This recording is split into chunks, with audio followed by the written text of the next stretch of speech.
Hey guys, CaliAir here and welcome back. I have a special treat for you. Well, every time we do a video, it's a special treat now, isn't it? I have, guess what it is. I'm not going to say right away. I want to give you a little time. Guess what I have here.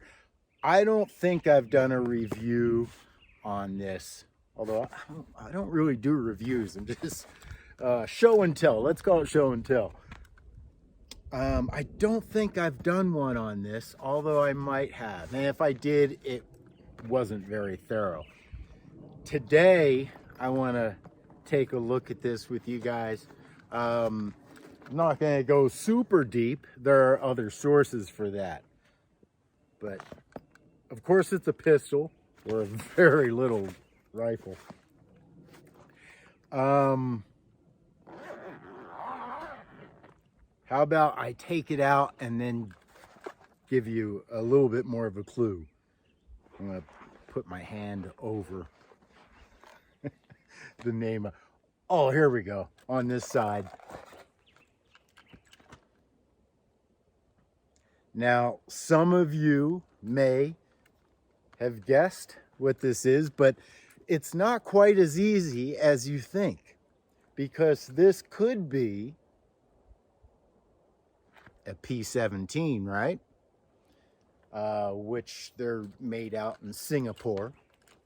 But what is the P-17? Really, the P-17 is the knockoff, the Chinese knockoff or the Asian knockoff. I've heard different stories as to where the P-17 originates from. I've heard Japan. I think the most reliable source would be China at this point. I've had a couple, so they said China on them. The P-17 didn't come out until 2010, I believe. This is the brother or perhaps cousin, shall we say, of the P1. Now, the P1, the Beeman P1, is probably one of the most expensive pellet guns on the market. I wish I had one. I don't have one yet. One of these days. The P2, which was, I suppose, the brother of the P1, that's no longer made, but was similar, although different internally, I hear. I didn't have one, so I don't really know firsthand. And then there's the P3. The P3 almost looks like it is a Desert Eagle, which they went back and redid the top on this. It's not quite like the P1 and the P2, which are sort of replicate the structure of the 1911, right?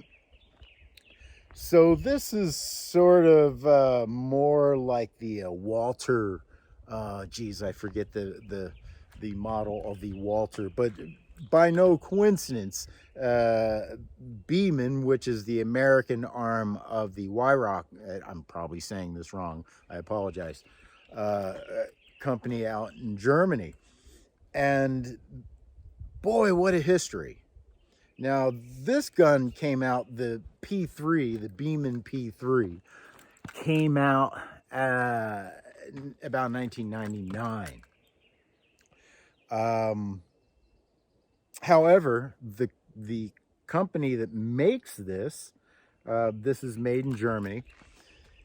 That company first started in the late 1800s. Like a lot of the gun companies, they also made bicycles and bicycle parts and stuff. So it's interesting, the tie-in of bicycle manufacturers and watch and clock makers and guns, all precision type tools.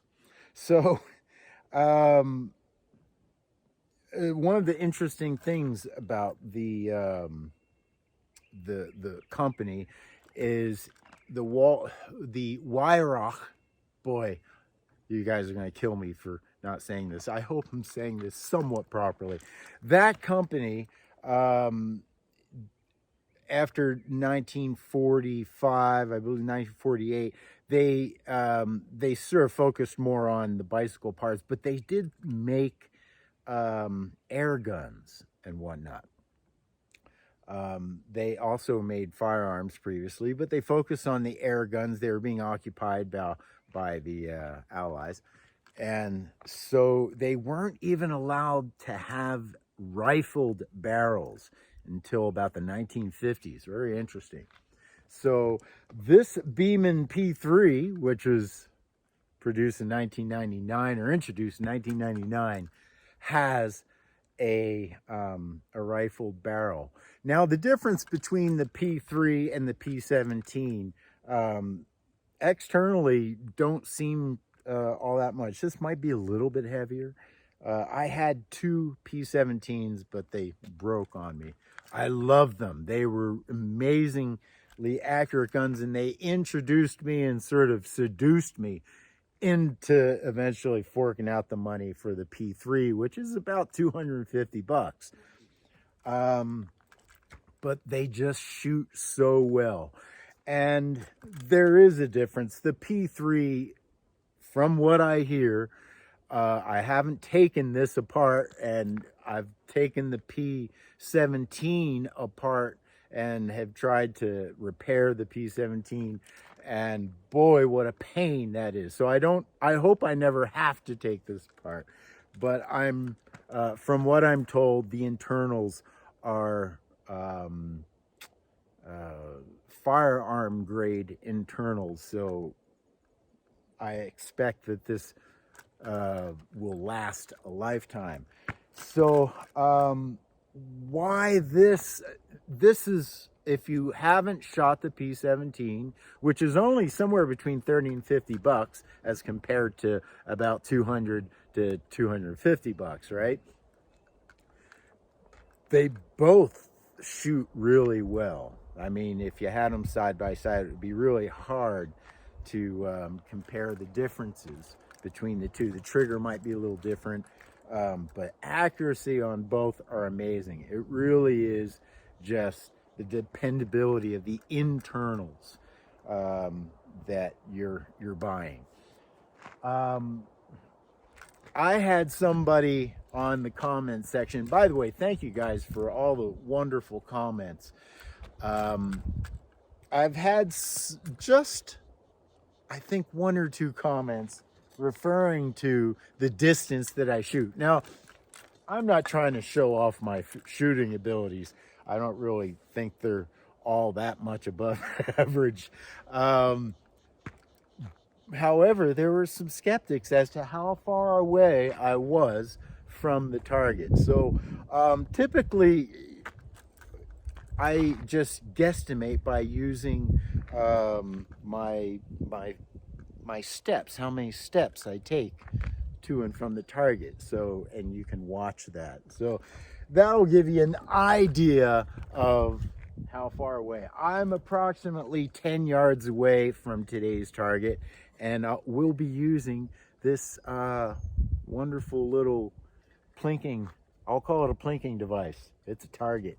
Sounds cool. 1, 2, 3, 4, 5, 6, 7, 8, 9, 10.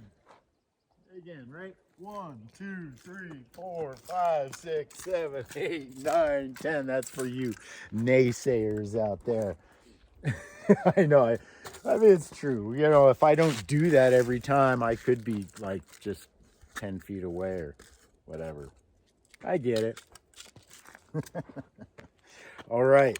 So this is loads up here. This is what I dislike about this and this style more than anything, is it's so hard sometimes to get the pellet in there. This is a 177 caliber.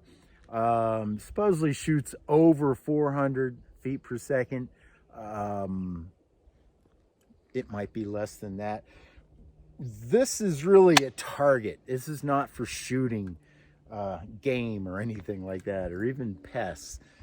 This is for shooting and plinking targets. And due to that, you really don't need, nor would you want it to be, too powerful. The rifle barrel helps, but this small projectile, and with just a little, like somewhere 300 FPS, will give you a very controlled trajectory. Loading this, it's not too hard, but you know, and you got to watch you don't get pinched, right? You have to, especially if you have, like, you know, kind of skin and it gets caught in there. Ow, that hurts. So you got to make sure you get used to that. Or wear a glove. Sometimes I'll just wear a glove if I don't want to pay that much attention. All right, so it's an automatic safety. We are ready to fire, and let's see if we can hit this. I'm not sure. All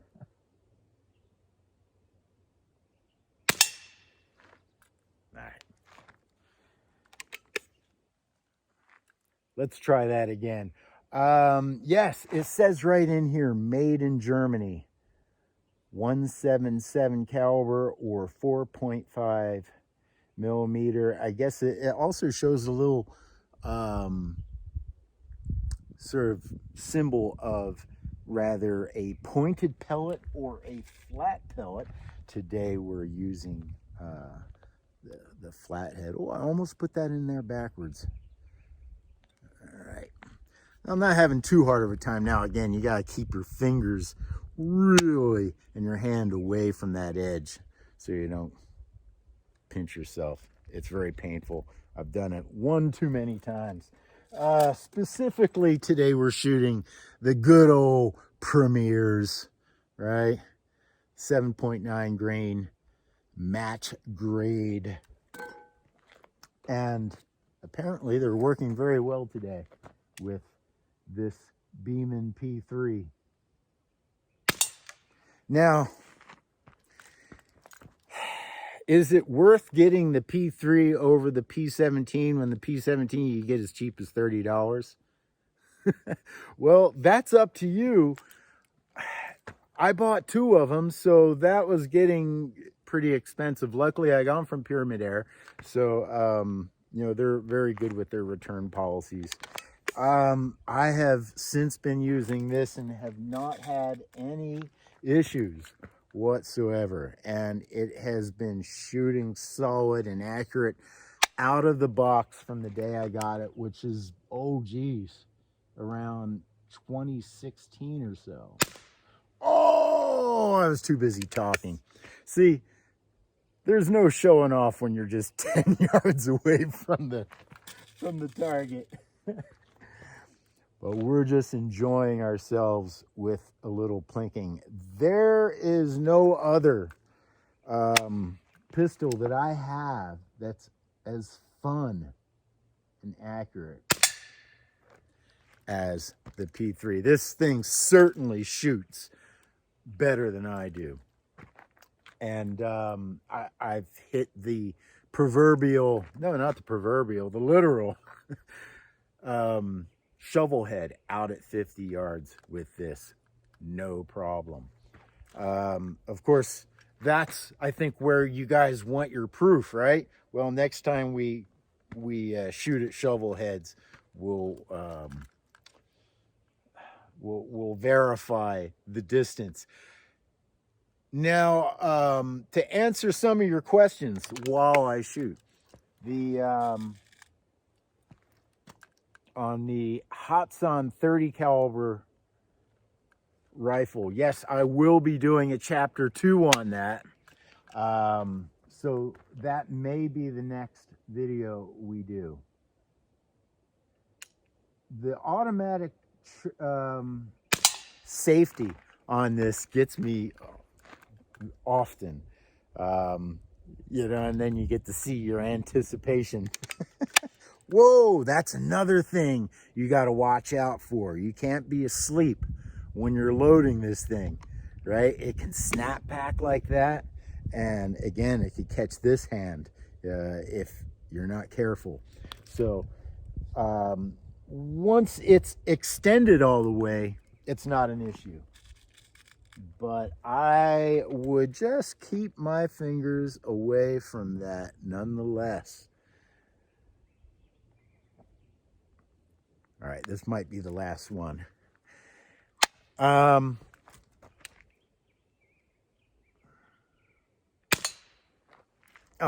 that just nicked it. That can't be the last one. So, if you guys have the P17, let me know how long it's been working for you, because man, the P17 and this are almost identical. If you didn't know any better, you wouldn't know that they were two different guns.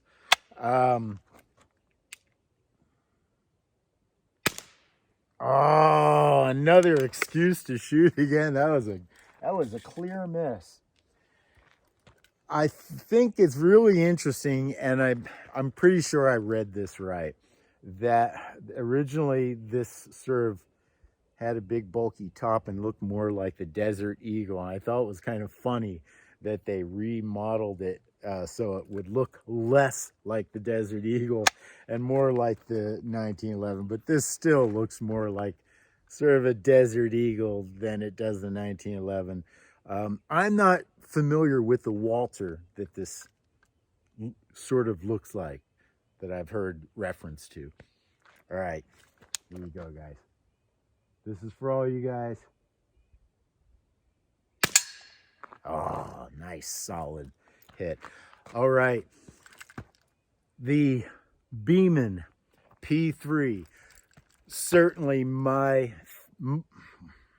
one of my most favorite and certainly my most accurate pellet gun, air gun that I own. It is what's called a single piston, right? Just one.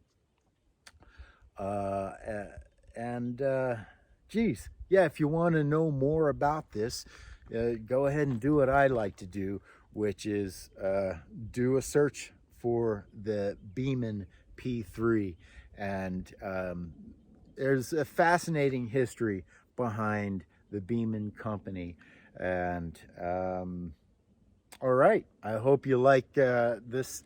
Well, I'm sure you like this. I hope you like this video. If you do, give it the old thumbs up and all that stuff. All right, CaliAir, until the next video, keep on shooting.